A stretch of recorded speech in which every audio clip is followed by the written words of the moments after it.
خیریت سے؟ جی بسم اللہ کریں. جی نحمده ونصلي على رسوله الكريم. اما بعد فاعوذ بالله من الشيطان الرجيم. بسم الله الرحمن الرحيم. شهر رمضان الذي انزل فيه القرآن هدى للناس وبينات من الهدى والفرقان فمن شهد من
القرآن هدى للناس وبينات من الهدى والفرقان فمن شهد منكم الشهر فليصم ومن كان مريضا أو على سفر فعدة من أيام أخر يريد الله بكم اليسر ولا يريد بكم العسر ولتكملوا العدة ولتكبروا الله على ما هداكم ولعلكم تشكرون. صدق اللہ العظیم. اللہ رب العزت انشاءاللہ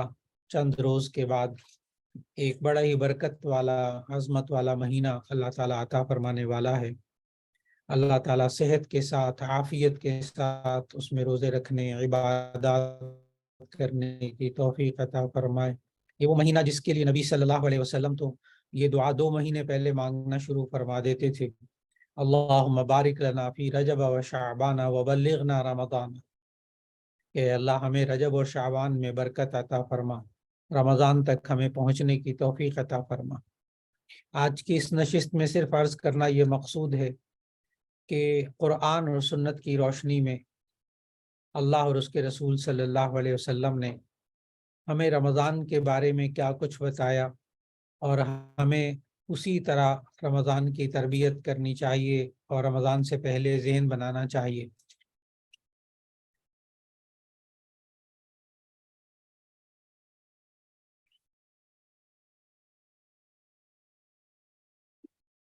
اور پھر اللہ رب العزت نے ہمیں جس انداز میں سمجھایا قرآن مجید کے اندر، اللہ تعالیٰ نے ان آیات کی روشنی میں ہمیں اس بات کو سمجھنا ہے کہ اللہ نے ہمیں کیا ذمہ داریاں عطا فرمائی ہیں. خود نبی کریم صلی اللہ علیہ وسلم بھی رمضان سے چند روز پہلے صحابہ کرام رضوان اللہ علیہ مجمعین کو بٹھاتے تھے، ان کے سامنے دینی شعور اور آگہی رکھتے تھے کہ رمضان کی اہمیت کیا ہے اور اس میں ہمیں کیا کرنا چاہیے، ہماری ذمہ داریاں کیا ہیں. یہ سب باتیں نبی کریم صلی اللہ علیہ وسلم پہلے سے ذہن بناتے تھے صحابہ کرام رضوان اللہ علیہ مجمعین کا. چنانچہ حضرت سلمان فارسی رضی اللہ تعالی عنہ سے حدیث کی کتاب سنن بیہقی میں حدیث موجود ہے، اور اس میں حضرت سلمان فارسی رضی اللہ تعالی عنہ نے پورا خطبہ نقل کیا، اور وہ بیہقی میں حدیث نمبر 3336 نمبر حدیث ہے، جس میں نبی صلی اللہ علیہ وسلم کا وہ پورا خطبہ موجود ہے. نبی کریم صلی اللہ علیہ وسلم نے اس خطبے میں ارشاد فرمایا کہ یا ایھا الناس قد اضلکم شہر عظیم، لوگوں تم پر ایک بڑی عظمت والا برکت والا مہینہ سایہ کرنے والا ہے۔ وہ شہر الصبر و شہر المواسات، وہ صبر کا مہینہ ہے، غمخاری کا مہینہ ہے۔ کہ صبر کا مہینہ اس لیے کہ انسان جب بھوک پیاس تکلیف محسوس کرتا ہے اور اس کے باوجود وہ زبان پر شکوہ نہیں لاتا، تو ایسی صورت میں اللہ تعالیٰ اس مہینے کے اندر صبر کی تربیت بھی کرتا ہے۔ پھر شہر المواسات، غمخاری کا مہینہ، کہ اللہ تعالیٰ اس مہینے کے اندر انسان جب تک پیٹ بھرا ہوتا ہے انسان کو دوسرے کے دکھ درد کا احساس نہیں ہوتا، لیکن جب انسان بھوک اور پیاس میں خود ہوتا ہے تو اسی صورت میں دوسروں کی تکلیف دوسروں کا احساس اس کے اندر رہتا ہے۔ پھر اسی طرح نبی صلی اللہ علیہ وسلم نے فرمایا کہ جعل اللہ صیامہ فریضۃ وقیامہ تطوعا، کہ اللہ تعالیٰ نے اس مہینے میں روزوں کو فرض کیا اور رات کو نوافل قیام کی حالت میں جو تراویح ہیں اسے سنت قرار دیا۔ رمضان کی فرضیت کے بارے میں اللہ تعالیٰ نے قرآن مجید میں فرمایا، سورۃ البقرہ کی آیت نمبر 182 سے 185 تک اللہ تعالیٰ نے وہاں احکامات دیے۔ آیت آپ کے ذہنوں میں موجود، یا ایھا الذین آمنوا کتب علیکم الصیام کما کتب علی الذین من قبلکم لعلکم تتقون، کہ اے لوگوں تم پر روزے فرض کیے گئے جیسے تم سے پہلے لوگوں پر فرض کیے گئے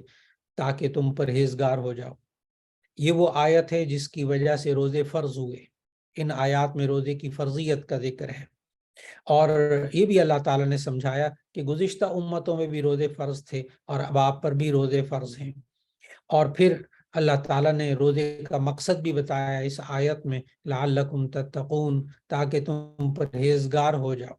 گویا کہ روزہ رکھنا رمضان میں یہ تقوی کی تربیت ہے۔ ہمیں اس سوچ کو بھی رمضان کے اندر ذہن میں رکھنا چاہیے کہ اللہ تعالیٰ ہمیں روزے کے اندر کیا تربیت دیتا ہے۔ تقوی کہتے ہیں کہ ڈرنا بچنا، کہ انسان اللہ کے ڈر سے گناہوں سے بچے۔ اللہ تعالیٰ تربیت کیسے کرتا ہے؟ دیکھیں، رمضان کے جو شروع کے روزے ہوتے ہیں وہ ذرا مشکل ہوتے ہیں، پھر آہستہ آہستہ روزے رکھنے کی، بھوکا رہنے کی، پیاسا رہنے کی عادت پڑ جاتی ہے۔ شروع کے روزے اس لیے مشکل ہوتے ہیں کہ ہمیں 11 مہینے سے کھانے پینے کی عادت پڑی ہوئی تھی، اب کھانا پینا چھوڑنا مشکل نظر آتا ہے، لیکن جب ذرا چند روزے گزر جاتے ہیں تو پھر ایسی صورت کے اندر روزے آسان لگتے ہیں، کیونکہ اب کھانا پینا چھوڑنا آسان لگنے، عادت بدل گئی۔ پھر عجیب بات یہ ہوتی ہے کہ باقی روزے سب آسانی سے گزر جاتے ہیں، لیکن عید کا دن بڑا مشکل گزرتا ہے۔ عید کے دن جب کھانا سامنے آتا ہے تو فوراً ذہن کہتا ہے کہ روزہ، پھر ایک دم یاد آتا ہے کہ نہیں آج تو عید کا دن ہے، کھا لو۔ اب کیا ہوتا ہے کہ اب نہ کھانے کی عادت پڑ گئی۔ پہلے جب انسان کو کھانے کی عادت تھی تو کھانا چھوڑنا مشکل تھا، اب نہ کھانے کی عادت پڑ گئی تو کھانا کھانا مشکل ہو گیا۔ تو اللہ تعالیٰ نے ہماری تربیت کس طرح کی رمضان کے اندر کہ اے انسان، اگر آپ کو گناہ نہ کرنے کی عادت پڑ جائے تو گناہ کرنا مشکل ہو جائے، اسی طرح اگر ہمیں نیک کام کرنے کی عادت پڑ جائے تو نیک کام چھوڑنا مشکل ہو جائے۔ اس لیے رمضان یہ عادات کی تبدیلی کا مہینہ ہے کہ اپنی عادتیں، انسان اچھی سوچیں، اچھے رویے، اچھے اخلاق، اچھی عادات اختیار کرے، بری سوچوں برے رویوں سے انسان اس کے اندر بچنے کی کوشش کرے۔ اگرچہ روزہ کھانا پینا چھوڑنے کا نام ہے، لیکن اللہ تعالیٰ کے رسول صلی اللہ علیہ وسلم نے ہمیں احادیث میں بتایا، یہ بھی اب رمضان میں فکر رکھنی ہے کہ رمضان میں گناہوں سے بچا جائے، خاص طور پر زبان کے گناہوں سے بچا جائے۔ کہ نبی صلی اللہ علیہ وسلم نے ویسے تو منع فرمایا اللہ اور اس کے رسول صلی اللہ علیہ وسلم نے کہ جھوٹ نہ بولو، لیکن رمضان کے اندر خاص طور پر تاکید فرمائی اور فرمایا، حدیث جامع ترمذی میں کتاب الصوم میں حدیث موجود، فرمایا من لم يدع قول الزور والعمل به فليس لله حاجة ان يدع طعامه وشرابه، کہ کوئی بندہ اگر روزہ رکھ کر جھوٹ بولنا اور اس پر عمل کرنا نہ چھوڑے تو اللہ تعالیٰ کو اس کی کوئی ضرورت نہیں کہ وہ بھوکا پیاسا رہتا ہے اور کھانا پینا چھوڑتا ہے۔ اگرچہ روزہ ٹھیک ہو جاتا ہے لیکن اس کے باوجود ثواب میں کمی ہوتی ہے، جھوٹ بولنے کا الگ گناہ ہوتا ہے۔ تو اسی طرح غیبت کرنے سے نبی صلی اللہ علیہ وسلم نے منع فرمایا کہ غیبت روزے کے اندر خاص طور پر نہ کی جائے، اور بھی اس طرح جتنے بھی گناہ ہیں ان سے بچنے کی کوشش ہو جائے۔ اور پھر اللہ تعالیٰ ہمیں اس رمضان کے اندر یہ بھی تربیت دیتا ہے کہ ایک انسان جو عام زندگی میں یہ کہتا ہے کہ میں گناہوں سے نہیں بچ سکتا، معاشرہ ایسا ہے، حالات ایسے ہیں، لیکن اگر وہ بندہ رمضان میں روزے رکھ لے، روزہ رکھ کر اس کو بند کمرے میں موقع فراہم کریں کہ وہ کچھ کھا لے، کچھ پی لے، تو آپ محسوس کرتے ہیں کہ وہ بند کمرے کے اندر، وہ آدمی جو باقی 11 مہینے کوئی موقع نہیں چھوڑتا، گناہ ہو جاتا ہے، لیکن رمضان کے اندر وہ حلال کھانے اور حلال پینے سے رک جاتا ہے۔ اگر اس سے پوچھا جائے، وہ کمرے سے باہر نکلے کہ جی آپ کو تنہائی میں موقع ملا تھا، کیوں نہیں کھایا پیا، تو جواب اس کا یہ کہ میں نے روزہ رکھا ہوا ہے۔ اگر آپ اس سے تھوڑا سا اور باریک بینی میں جائیں اور باریکی سے پوچھیں کہ کوئی نہیں دیکھ رہا تھا تم روزہ رکھ جنت تم کھا پی لیتے، تو وہ آگے سے کہے گا کہ میں نے روزہ رکھا ہوا ہے۔ معلوم ہوا کہ انسان نے صرف یہ نیت کی ہے بھی کہ میں صبح سے لے کے شام تک کھاؤں گا نہیں، پیوں گا نہیں، یہی نیت، یہی قوت ایمانی، یہی قوت ارادی اس کو حلال کھانے سے بند کمرے میں روکتی ہے، تنہائی میں۔ اللہ تعالیٰ روزے کے اندر تربیت یہ فرماتا ہے کہ اے بندے، اگر تم رمضان کے اندر جس طرح حلال کھانے سے رک جاتے ہو، اپنی قوت ایمانی، اپنی قوت ارادی کو اختیار کر کے بالکل اسی طرح باقی 11 مہینے حرام سے بھی بچ سکتے ہو۔ تو اللہ تعالیٰ رمضان میں تقوی کی تربیت دیتا ہے۔ پھر نبی صلی اللہ علیہ وسلم نے ہمیں سمجھایا کہ قرآن حکیم رمضان میں نازل ہوا، لہذا نبی صلی اللہ علیہ وسلم قرآن مجید کی خوب تلاوت کرتے اور دنوں سے زیادہ دور فرماتے قرآن مجید کا رمضان کے اندر۔ تو رمضان کے اندر ایک تو یہ کہ اپنی عادات تبدیل کرنے کا موقع ملتا ہے، اور دوسرا کہ صبح جلدی اٹھنا ہے، سحری کے وقت اٹھنا ہے، پھر عبادات کے لیے وقت نکالیے، اپنے معمولات کو تبدیل کیجیے۔ خاص طور پر خواتین بس اوقات یہ سوال کرتی ہیں کہ جی ہمیں سحری کے لیے بھی اٹھنا پڑتا ہے، اس وقت ہم عبادت نہیں کر سکتے، پھر افطار کے وقت میں بہت پہلے سے افطار کی تیاری، کھانے پینے کی تیاری سب بر وقت تیار کرنا ہوتا ہے، اس میں بہت مصروفیت ہو جاتی ہے، تو ہم لوگ وہ عبادات نہیں کر سکتے جو عام لوگ کر سکتے ہیں۔ تو اس کا جواب اچھی طرح یاد رکھیے گا کہ سحری کے وقت میں آپ جب اٹھیں تو وضو کریں، اور آپ تہجد کی نماز بھی پڑھ سکتے ہیں، تہجد کی 4 رکعات پڑھ لیجئے، پھر افطار کا جو ہے وہ سحری کا وہ کام کر لیجئے۔ لیکن یہ بھی ذہن میں رکھیں کہ آپ اگر روزے دار کے لیے، روزے دار بچوں کے لیے، گھر والوں کے لیے، شوہر کے لیے اور دوسرے بہن بھائیوں کے لیے، گھر کے افراد کے لیے آپ سحری تیار کر رہی ہیں، آپ افطاری تیار کر رہی ہیں، اس میں جو وقت آپ کا صرف ہوتا ہے، یقیناً جو عبادات نہیں کر سکتی اللہ تعالیٰ اس کو بھی اجر و ثواب عطا فرماتا ہے۔ اس لیے کہ آپ سحری کی جب تیاری کرتی ہیں، افطاری کی تیاری کرتی ہیں، تو وہ حدیث ذہن میں رکھیں، نبی صلی اللہ علیہ وسلم نے جب خطبہ دیا وہ رمضان مبارک سے پہلے، جو سنن بہقی میں موجود ہے، تو اس میں نبی صلی اللہ علیہ وسلم نے یہ بھی فرمایا کہ اگر تم روزے دار کا روزہ افطار کرواؤ تو ایسی صورت میں تمہیں بھی اس کے من فطر صائما فیہ کان لہ مثل اجرہ، اس کے لیے اسی طرح کا ثواب ہوتا ہے جس طرح روزہ رکھنے والے کو ثواب ملا، من غیر ان ینتقص من اجرہ شیء، اس کے ثواب میں کمی کیے بغیر۔ تو معلوم ہوا کہ انسان سحری اور افطاری میں جو آپ گھر میں خواتین تیاری کرتی ہیں، وقت صرف کرتی ہیں، اس کا اجر اللہ تعالیٰ عطا فرماتا ہے۔ پھر کوشش کرنی چاہیے کہ روزے دار کا روزہ افطار کروانا یہ بھی معمول بنائے گھروں کے اندر، لیکن اس میں زیادہ تکلف، زیادہ مشقت اور زیادہ اخراجات کرنے کے بجائے، ظاہر ہے بہت سے خواتین یہ سمجھتی ہیں کہ اب موقع نہیں ہوتا ایسا، لیکن نبی صلی اللہ علیہ وسلم کے سامنے بھی اس صحابی نے سوال کر دیا اس خطبے کے وقت میں کہ یا رسول اللہ صلی اللہ علیہ وسلم، ہم میں سے ہر ایک کو تو اتنی گنجائش نہیں ہے کہ وہ روزہ افطار کروائے۔ اس پر نبی صلی اللہ علیہ وسلم نے ارشاد فرمایا کہ اگر کوئی روزے دار کا روزہ افطار کروائے بتمرۃ او شربۃ من ماء، ایک گھونٹ پانی یا ایک کھجور کھلا کر بھی اگر روزہ افطار کروائیں تو بھی اللہ تعالیٰ اس کو ثواب عطا فرماتا ہے، من غیر ان ینتقص من اجرہ شیء، اس روزے دار کے ثواب میں کمی کیے بغیر۔ ایک تو بات یہ ذہن میں رکھنی چاہیے۔ پھر کہیں یہ ذہن میں نہ آ جائے کہ پھر ٹھیک ہے اگر گنجائش موجود ہو تو کیا ہم پوری افطاری، پوری سحری کسی کو کروا سکتے ہیں؟ اس کا جواب بھی نبی صلی اللہ علیہ وسلم نے دیا کہ من اشبع صائما کان لہ، جو شخص کسی روزے دار کا پیٹ بھر کر کھانا کھلاتا ہے اس کو، سقاہ اللہ من حوضی، تو اللہ تعالیٰ اس کو میرے حوض کوثر سے پانی پلائے گا، اور پھر لم یظمأ ابدا، پھر اس کو کبھی پیاس نہیں لگے گی۔ پھر اسی طرح نبی صلی اللہ علیہ وسلم نے اس خطبے کے آخر میں ایک بات اور ارشاد فرمائی. نبی صلی اللہ علیہ وسلم نے فرمایا من خفف عن مملوکہ خفف اللہ عنہ یوم القیامہ. جو کوئی رمضان کے اندر اپنے ملازمین جو اس کے ماتحت ہیں اور اس کے ساتھ کام کرنے والے ہیں، اگر رمضان کے اندر ان کے کاموں میں تخفیف کر دے کہ روزہ رکھا ہوا ہے اتنا بوجھ اس پر نہ ڈالیں، تو ایسی صورت میں اللہ قیامت کے دن ان کے بوجھ میں ہلکا پن پیدا کرے گا. پھر اللہ تعالیٰ نے سورہ بقرہ کے اندر جو رمضان کی ہمیں احکامات دیے، اس میں ایک حکم تو یہ دیا جیسے میں نے ابھی آیت نمبر 182 کی تلاوت کی، یا ایھا الذین آمنوا کتب علیکم الصیام کما کتب علی الذین من قبلکم لعلکم تتقون. اے ایمان والو، تم پر روزے فرض کیے گئے جیسے تم سے پہلے لوگوں پر روزے فرض کیے گئے. روزہ کس پر فرض ہوتا ہے، یہ بھی ابھی سے ذہن سازی کرنی چاہیے، خاص طور پر نئی نسل کی اور گھر کے افراد کی، کہ روزے کی فرضیت کے لیے 3 باتیں. نمبر 1، مسلمان ہو، عاقل ہو، بالغ ہو، بس اس پر روزہ فرض ہو جاتا ہے.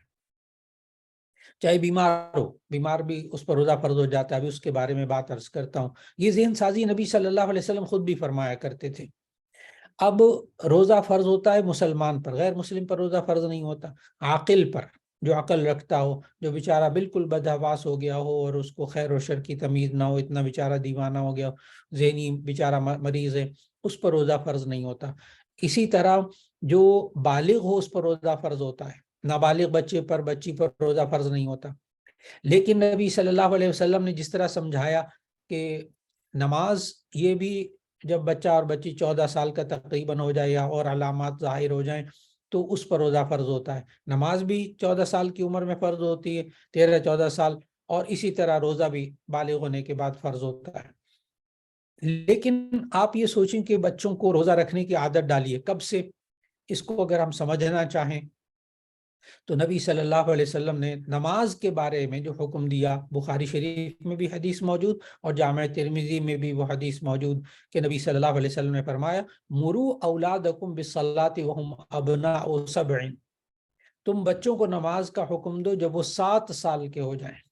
حالانکہ ابھی نماز فرض ہونے میں 7 سال باقی ہیں، لیکن اس سے پہلے کہا جا رہا ہے کہ آپ رمضان یہ ہے نماز کا پابند بنائیں بچوں کو. 7 سال ابھی باقی ہیں، اس لیے کہ 7 سال کے بچے کو جب آپ نماز پڑھنا سکھائیں گے، اس کو حکم دیں گے، تو جب وہ بالغ ہوگا خود بخود نماز پڑھ رہا ہوگا. بالکل اگر اس بات کو سمجھا جائے تو 7-8 سال کے بچوں کو آہستہ آہستہ روزے رکھوانے شروع کر دینی چاہیے.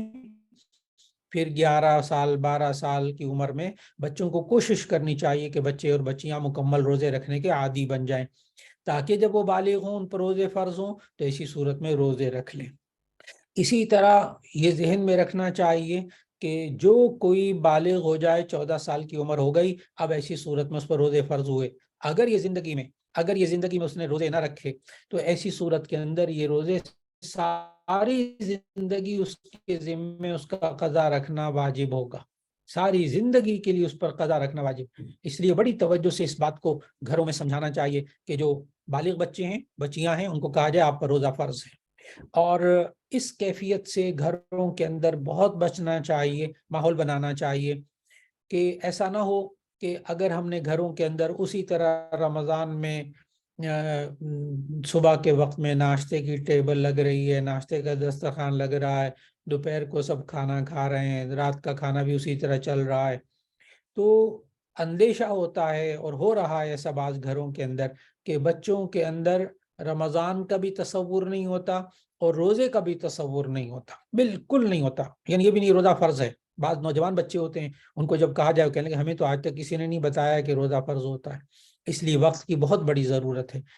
کہ ہم گھر میں ماحول بنائیں، باقاعدہ سحری کا وقت ہو، سحری کا وقت جگائیں، اس وقت کھانا کھلائیں، اور جب افطار کا وقت ہو تو افطار کا اہتمام کریں. اور الحمدللہ دیندار گھرانوں کے اندر، آپ میں سے بھی بہت سے گھرانوں کے اندر ایسی بات موجود ہوگی جو میں بتانے لگا ہوں کہ بہت سے دیندار گھرانے ایسے ہیں کہ رمضان میں دوپہر کے وقت میں، صبح کے وقت میں، شام کے وقت میں کوئی مہمان آ جائے، ان کو پانی چائے پیش نہیں کرتے، کھانا پیش نہیں کرتے. اور پھر سب لوگوں کو پتا ہوتا ہے کہ جی سحری کے وقت میں ہوتا ہے اور افطار کے وقت میں ہوتا ہے. یہاں تک کہ اگر کوئی بیمار ہے تو کیا کرے، اب اس کے لیے میں آیت تلاوت کروں گا کہ اللہ تعالیٰ نے انہی آیات میں جو سورہ بقرہ کی آیت 182 سے 185 تک روزے کے جو اللہ نے احکامات دیے، اس میں اللہ تعالیٰ نے یہ فرمایا فَمَنْ كَانَ مِنْكُمْ مَرِيضًا أَوْ عَلَى سَفَرٍ فَعِدَّةٌ مِنْ أَيَّامٍ أُخَرَ، جو کوئی بیمار ہو یا سفر میں ہو تو اسے چاہیے اور دنوں میں گنتی پوری کر لے، وہ رمضان کے روزے کی بعد میں قضا کر لے۔ لیکن ایک بات اور کہ اب آج کل بہت سارے مریض ہوتے ہیں ایسے جو روزہ نہیں رکھتے، تو ایسی صورت میں ذہن میں رکھیں کہ چاہے کتنا شدید مریض ہو اس پر روزہ فرض ہو جاتا ہے، نہیں رکھے گا تو ایسی صورت میں اس کو قضا کرنا پڑے گا، زندگی میں جب مرضی قضا کر لے۔ فدیے کا کیا مسئلہ وہ ابھی میں الگ بتاتا ہوں انشاءاللہ۔ تو نبی صلی اللہ علیہ وسلم جس طرح رمضان سے پہلے ذہن سازی کرتے تھے، مسائل لوگ آگاہ کرتے تھے اور پھر روزے کے بارے میں آداب بتاتے تھے، یہ بھی ادب بتایا گیا کہ جو کوئی بیمار ہو یا سفر میں ہو تو اور دنوں میں گنتی پوری کر لے۔ اب یہاں ذہن میں رکھیں کہ اگر کوئی بیمار ہو یا سفر میں ہو،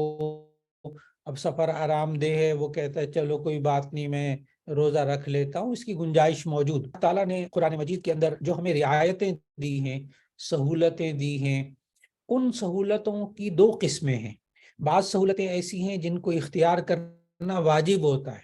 بعض سہولتیں اللہ تعالیٰ نے قرآن مجید میں وہ دی ہیں کہ آپ کو اختیار ہے، چاہے آپ اس کو اختیار کریں یا نہ کریں۔ جیسے مثال کے طور پر اللہ تعالیٰ نے سورہ نساء کی آیت 101 میں فرمایا وَإِذَا ضَرَبْتُمْ فِي الْأَرْضِ فَلَيْسَ عَلَيْكُمْ جُنَاحٌ أَن تَقْصُرُوا مِنَ الصَّلَاةِ،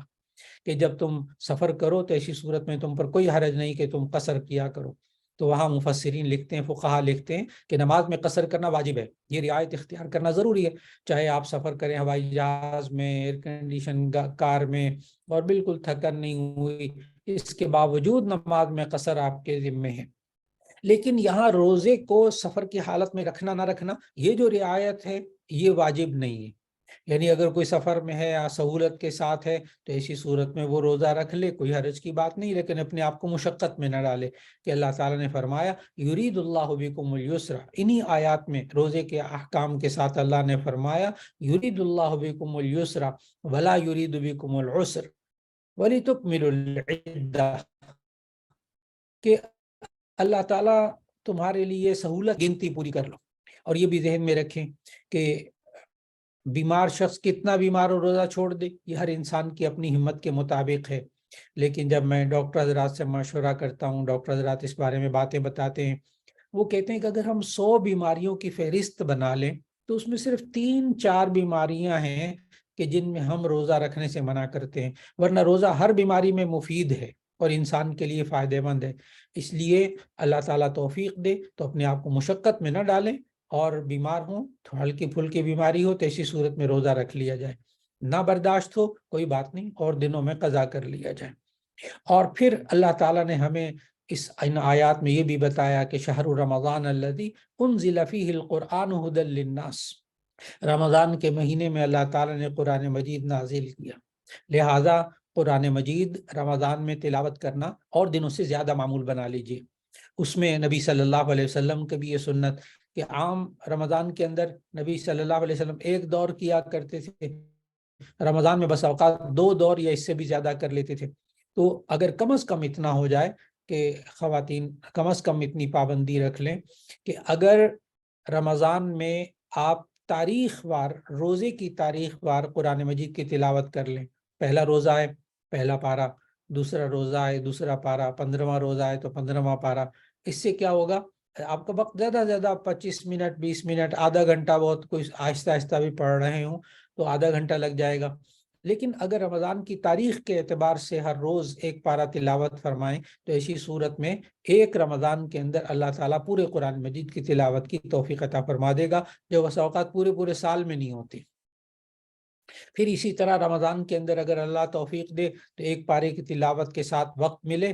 تو کوئی تفسیر، کوئی ترجمہ مستند مشورہ کر کے وہ رکھ لیں اور اس کا مطالعہ کر لیں، تو آپ وہ بھی اسی طرح تاریخ وار، وہ زیادہ سے زیادہ آپ کا 40 منٹ 45 منٹ، بہت ہوا تو 1 گھنٹہ لگ جائے گا، آپ قرآن مجید کا ترجمہ بھی پڑھیں تو اسی صورت میں پورے رمضان کے اندر اللہ تعالیٰ قرآن مجید کی تلاوت اور اس کا ترجمہ سمجھنے کی توفیق عطا فرما دے گا انشاءاللہ۔ علیہ وسلم کا یہ ارشاد بھی ہے کہ تم رمضان کے مہینوں میں خوب اللہ تعالیٰ سے 3 کاموں کی کثرت بتائی. بعض احادیث میں 4 ہیں، بعض میں 3 ہیں. ایک تو یہ کہ کثرت سے اللہ تعالیٰ کا ذکر کیا جائے، لا الہ الا اللہ، اور دوسرے اذکار کثرت سے کیے جائیں. نمبر 2 استغفار بہت کثرت سے کیا جائے. اور نمبر 3 یہ ہے کہ جنت کو طلب کیا جائے اور جہنم سے پناہ مانگی جائے. بعض روایات میں 2 یہ الگ الگ ہیں، بعض میں یہ دونوں کو ایک شمار کیا. تو اس طرح یہ 3 کام بنیادی ہو گئے جو کثرت سے رمضان کے اندر کرنے چاہیے. اس لیے کہ نبی صلی اللہ علیہ وسلم نے ارشاد فرمایا اسی خطبے کے اندر کہ شہر اولہ رحمت وَأَوْسَطُهُ مَغْفِرَةٌ وَآخِرُهُ عِتْقٌ مِّنَ النَّارِ، کہ یہ جو رمضان کا مہینہ اس کا پہلا عشرہ رحمت کا ہے، اس میں خوب رحمت اللہ کی مانگی جائے، اور دوسرا عشرہ یہ مغفرت کا ہے، لہذا اس میں خوب توبہ اور استغفار کی جائے، اور تیسرا عشرہ جہنم کی آگ سے آزادی کا عشرہ ہے جس میں اللہ تعالیٰ جہنم سے آگ سے آزادی عطا فرما دیتا ہے. لہذا پورے رمضان کے اندر آج کی نشست کا مقصد یہی تھا کہ جس طرح نبی صلی اللہ علیہ وسلم رمضان آنے سے پہلے سازی فرماتے تھے، رمضان کی برکت بتاتے تھے، اس میں ہماری ذمہ داریاں کیا ہیں، ہمیں کیا کرنا چاہیے، وہ نبی صلی اللہ علیہ وسلم سمجھاتے تھے. اللہ تعالی ہم سب کو رمضان کی خوب برکتیں عطا فرمائے، اور پھر رمضان کے اندر تلاوت قرآن حکیم کی بھی اللہ توفیق عطا فرمائے، اور پھر اس کے ساتھ ساتھ اللہ تعالی ہمیں توفیق عطا فرمائے کہ انشاءاللہ العزیز